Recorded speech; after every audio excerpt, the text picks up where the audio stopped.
In 1977, a family of 5 walked out of New York City while everyone else stayed behind.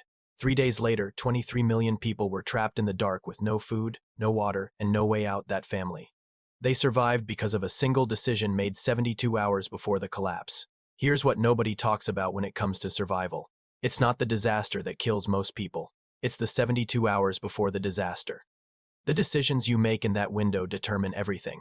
Whether your family eats, whether you have water, whether you become a refugee in your own city or the person watching the chaos from somewhere safe.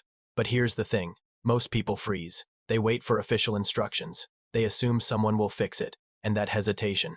It's fatal. Let me show you something disturbing. In 2005, Hurricane Katrina was bearing down on New Orleans. Meteorologists were screaming. The National Weather Service issued something they'd never done before, a warning that called the coming storm catastrophic. They used words like uninhabitable and human suffering. Still, thousands of people stayed. Why? There's a psychological phenomenon called normalcy bias. Your brain literally cannot process that the world is about to change. You've woken up safe every single day of your life, so your brain assumes tomorrow will be the same. It gets worse. Studies from the University of Delaware's Disaster Research Center found that during emergencies, most people don't panic. They do the opposite. They become too calm. They stand still. They wait for someone to tell them what to do. In the World Trade Center on September 11th, survivors reported waiting an average of 6 minutes. Before they even started moving toward the exits, 6 minutes in a burning building. Some waited over half an hour. This is your brain betraying you. And in a real collapse scenario, grid failure, economic crash, supply chain breakdown, those who wait are the ones who don't make it. Now let me tell you about that family in 1977, July 13th, New York City. A lightning strike hits a power station in Westchester County. Within an hour, the entire city goes dark. No lights. No subway. No water pressure in high rises. The official blackout lasted 25 hours. But here's what history doesn't emphasize: the aftermath lasted weeks. Looting started within 90 minutes. Over 1,000 fires were set. More than 1,500 stores were destroyed. The police were overwhelmed. The National Guard didn't arrive for almost 2 days. But that family I mentioned? They were already gone. 3 days before the blackout, the father had noticed something strange. His brother worked at Con Edison. The guy mentioned almost casually that the grid was under massive strain, record heat. Everyone running air conditioners at maximum. Substations failing. Most people would hear that and think nothing of it. This father didn't. He packed the car that night, told his wife they were visiting her parents upstate, left the next morning. When the lights went out, they were 150 miles away, eating dinner in a farmhouse with a wood stove and a well. That's the 72-hour rule. The window exists before every disaster, and the people who survive are the ones who recognize it. But here's where it gets real. Most people imagine apocalypse scenarios as sudden: bombs, asteroids, zombies. The reality is slower, and in some ways more terrifying. Let's talk about what happens when the trucks stop running. The average grocery store in America holds about 3 days of food. That's it, 3 days, every single item on those shelves arrived on a truck within the last 72 hours. The Federal Emergency Management Agency FEMA ran a simulation in 2018 called Black Sky. The scenario? A long-term power grid failure across multiple states. The results were classified, but the details that leaked were grim. By day 3, grocery stores were empty. By day 5, pharmacies ran out of critical medications. By day 7, water treatment plants began failing because they couldn't get the chemicals they needed. And listen to this part. The simulation predicted that within 10 days of a grid-down scenario, large portions of the population would begin relocating on foot, walking out of cities with whatever they could carry. The term they used was mass migration event. That's not a movie. That's a federal government projection. So who makes it? Researchers have studied survival across hundreds of disasters, plane crashes, shipwrecks, earthquakes, famines, and a pattern emerges. It's not the strongest, not the most aggressive, not even the most prepared. It's the people who act first. Dr. John Leach at the University of Portsmouth spent years studying disaster survivors. He found that in any crisis, people split into 3 groups: 10 to 15% panic. They scream, run randomly, or become completely paralyzed. About 75% freeze. They become passive, compliant, waiting for instructions. And then there's the remaining 10 to 15%. These people move. They assess the situation quickly, make a decision even if it's imperfect, and they act. That third group survives at dramatically higher rates. But it gets crazier. The thing that separates that third group isn't courage. It isn't training. It's mental rehearsal. People who have imagined emergencies before, who have actually walked through scenarios in their heads, respond faster when the real thing happens. Their brains don't freeze because they've already seen a version of this moment, which means survival isn't about stockpiling guns and canned beans. It's about training your brain to override the normalcy bias before it kicks in. Let me give you something practical. The single most important survival tool for any family isn't a bunker. It's a communication plan. In 2012, Superstorm Sandy hit the northeastern United States.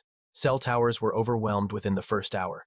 Millions of people couldn't reach their families. Parents couldn't find their children. Spouses had no idea if the other was alive. The families that stayed connected had one thing in common: a pre-established meetup point. This isn't complicated, but almost nobody does it. You pick two locations, one local, within walking distance of home, one distant, at least 50 miles away. If anything happens and you can't communicate, every family member knows exactly where to go.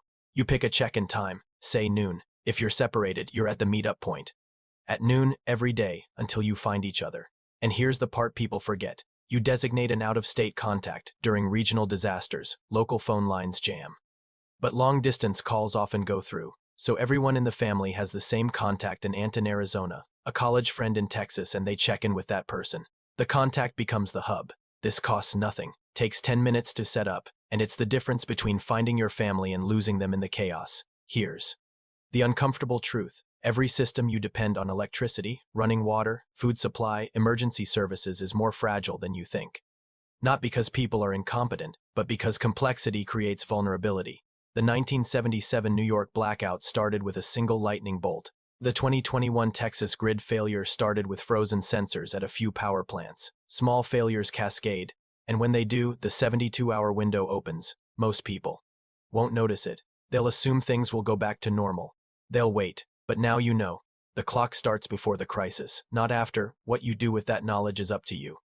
Let's take it one level deeper. How do you actually spot the window when most people still see blue sky? Before New York's 1977 grid collapse, there were signals, not just the strain on the power system. Truckers' CB radios were buzzing about unusual delivery delays. Wholesale markets saw a sudden, quiet spike in bottled water prices. A minor run on batteries at hardware stores in the Bronx. These were disconnected data points. Noise to most. The father who got his family out. He was an accountant. He understood systems. He knew that when unrelated systems — transport, commerce, utilities — all show small, simultaneous fluctuations, it's not a coincidence. It's a system approaching a tipping point. This is the survivor's real skill, connecting dots that others see as random. So the window opens, you act. What happens to everyone else? Let's map the first 96 hours of a major metro collapse based on historical and psychological data. Hour 0 to 12. The pause, confusion.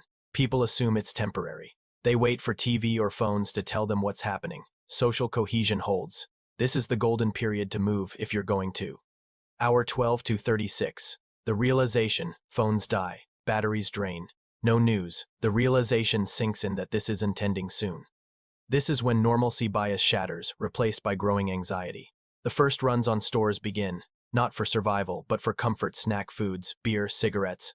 Hour 36 to 60. The fracture. This is the critical turn. The polite queue becomes a crowd. The crowd becomes desperate. Those who waited now realize they need water, formula, medicine.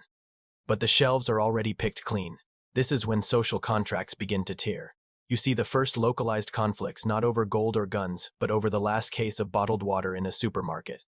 Hour 62:96. The new rules. By now, the landscape has fundamentally changed. The helpers, police, EMTs are either overwhelmed or attending to their own families. Isolated groups form for security. The psychology shifts from "what will the authorities do?" to "what do we need to do?"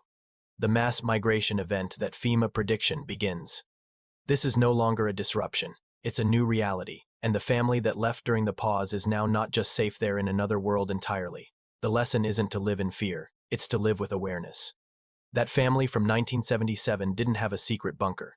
They had a practiced mindset. They saw the tremors before the earthquake. They understood that survival isn't about reacting to the collapse. It's about recognizing the silent countdown that precedes it.